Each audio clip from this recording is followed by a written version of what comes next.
पाकिस्तान को फिर मुंह की खानी पड़ी।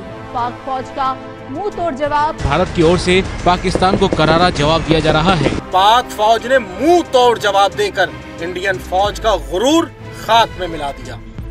दुश्मन के छक्के छुड़ा दिए, दुश्मन के दांत खट्टे कर दिए, दुश्मन को तिगनी का नाच नचा दिया, दुश्मन को मुंह तोड़ जवाब दे दिया गया है।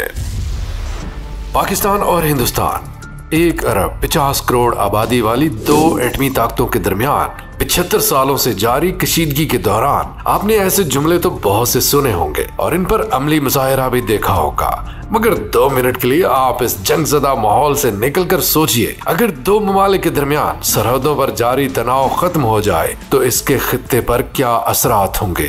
क्या आप जानते हैं पाकिस्तान और हिंदुस्तान के दरमियान जारी ये कशीदा माहौल दोनों अतराफ की आवाम की जेबों पर किस कदर भारी पड़ रहा है, और अगर ये दोनों ममालिक दुश्मनी भूलकर दोस्त बन जाएं तो कैसा रहेगा। दोनों मुल्कों के बीच कश्मीर, सियाचिन और पानी जैसे कई मसाइल हैं। इन मसाइल और मीलों लंबी सरहदों पर उठने वाले अखराजात का हुजम बहुत बड़ा है। इन 7 दहाइयों में पाकिस्तान और इंडिया के दरमियान इन्हीं सरहदी हुदूद की खातिर 3 बड़ी जंगें हो चुकी हैं, जिनमें से एक के नतीजे में पाकिस्तान को मुल्क के मशरकी हिस्से से हाथ भी धोने पड़े थे। लेकिन लाखों जानों के ज़िया के बावजूद सरहदी तनाज़ात जूं के तू मौजूद हैं। मगर इन तमाम तनाज़ात में सबसे ज्यादा पेचीदा और ला हासिल लड़ाई दुनिया के सबसे ऊंचे मैदान जंग सियाचिन ग्लेशियर पर गुज़श्ता 33 बरसों से जारी है। इस लड़ाई के बारे में अमरीकी स्कॉलर और जनूबी एशियाई उमूर के माहिर प्रोफेसर स्टीफन कोहन कहते हैं कि ये जंग ऐसी है जैसे 2 गंजे शख्स एक कंघी की खातिर लड़ रहे हों। 2015 में इंडिया की लोकसभा में जमा किए गए आदादो शुमार के मुताबिक इंडियन फौज सियाचिन के महाज पर अपने 7 से 8 हजार फौजियों के लिए तकरीबन $500 मिलियन खर्च करती है, जबकि पाकिस्तान की फौज इस खित्ते में मौजूद अपने 4 से 5 हजार फौजियों के लिए 60 से 70 मिलियन सर्फ करती है। इंडिया अपने दिफा पर $47 अरब लगाता है, जबकि पाकिस्तान के दिफाई अखराजात 7 अरब रुपए हैं। एक तहकीक में बताए गए अंदाजे के मुताबिक इंडिया और पाकिस्तान दोनों के पास इस वक्त 140 से 150 एटमी वारहेड मौजूद है और सन 2025 तक इनकी तादाद 200 से 250 तक पहुंच जाएगी। पाकिस्तान के पास जौहरी हथियार दागने की सलाहियत रखने वाले F-16 और मिराज तैयारे मौजूद हैं, जिनकी रेंज 2100 किलोमीटर तक है, जबकि 8 इकसाम के बैलिस्टिक मिसाइल हैं जिनकी रेंज 2750 किलोमीटर है। दूसरी जानिब इंडिया के पास जौहरी हथियारों को लेकर जाने की सलाहियत रखने वाले मिराज और जगुआर तैयारे हैं जिनकी रेंज 1850 किलोमीटर है, जबकि इंडिया के पास 4 इकसाम के बैलिस्टिक मिसाइल मौजूद हैं जिनकी रेंज 1850 किलोमीटर है। इंडिया के पास 2185 फजाई तैयारे हैं और इसके मुकाबले में पाकिस्तान के पास 1281 तैयारे हैं। इनमें से पाकिस्तान के पास 320 और इंडिया के पास 590 लड़ाका तैयारे हैं, जबकि 804 इंडियन और 410 पाकिस्तानी तैयारे बमबार हैं। इंडिया के पास 708 और पाकिस्तान के पास नकलो हमल के लिए 296 फिजाई तैयारे हैं। इंडिया की बहरी अफवाज के पास 295 और पाकिस्तान के पास 197 बहरी असासे हैं। इंडिया के पास एक बहरी बेड़ा है, जबकि पाकिस्तान के पास बहरी बेड़ा नहीं है। पाकिस्तान के पास 5 आबदोज़े हैं और इंडिया के पास 16 आबदोज़े हैं। इंडिया के पास 11 बहरी जंगी जहाज हैं, लेकिन पाकिस्तान के पास ऐसा कुछ नहीं। वैसे ही इंडिया के पास 22 छोटे बहरी जंगी जहाज हैं और पाकिस्तान के पास ये भी नहीं।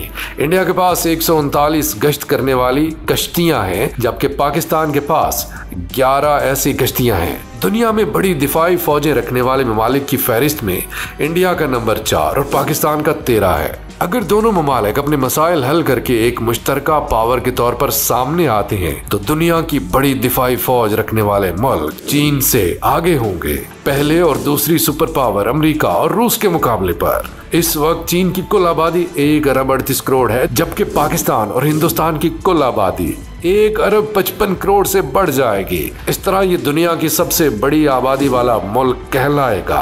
दिफाई एतबार से चीन का बजट दोनों ममालिक से ज्यादा बड़ा ही रहेगा, मगर कुछ दिफाई शोबों में मुत्तहिदा हिंदुस्तान और पाकिस्तान को बर्तरी हासिल हो जाएगी। मिसाल के तौर पर चीन की कुल अफवाज की तादाद 22 करोड़ है। इंडिया इंडिया और पाकिस्तान की फौज की कुल तादाद चीन के बराबर हो जाएगी। इसी तरह कम्बैट टैंकों की तादाद चीन के मुकाबले में इंडिया और पाकिस्तान की ज्यादा हो जाएगी। तरबिश्ती हथियारों और फील्ड आर्टिलरी के मैदान में भी दोनों मुल्क चीन से आगे होंगे।